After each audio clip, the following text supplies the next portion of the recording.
there's that. How long you been golfing for? Well, the question is, how long have I been caddying for? So I started caddying when I was very young. Our eldest brother, Edward, started caddying. So Caddyshack must have been a lot of fun for you then. Yeah, well, Caddyshack came, my brother Brian Brian wrote it with Doug Kenny, one of the really great funny guys from National Lampoon, and Harold Ramis, who ended up directing the movie.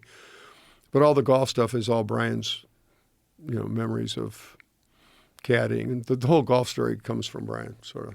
They all write jokes, but Doug was in charge of all the fancy lad stuff. His dad was some sort of tennis pro sometime or other in Ohio. And Harold wrote the jokes that were left and shaped it and directed it.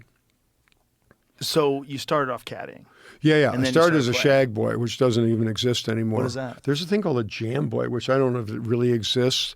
My friend Duff insists that back in the day there was a thing called a jam boy who walked around, I think it was a slave or something like it, who walked around covered with jam to draw the insects away from the golfers. Now, I don't know if that's true or not. We should ask your listeners. But I didn't have it that bad, of course, but a shag boy was, golfers had what they call a shag bag, which was like a small bag of golf balls, like 100 golf balls or something like that. And they would dump them out on the practice tee, and you would run out there with the bag, and you would be the target. Okay, go out about 70 yards, 60 yards, and then they'd start hitting. That would be safer than what I was wearing. We didn't have that. But I was just out there.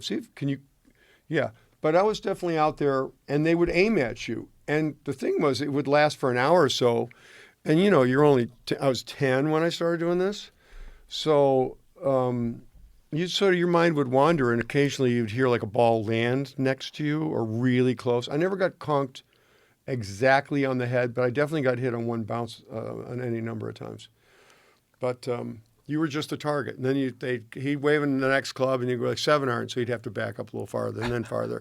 And the bigger the club, the wider the dispersion of the ball, so you had to run back.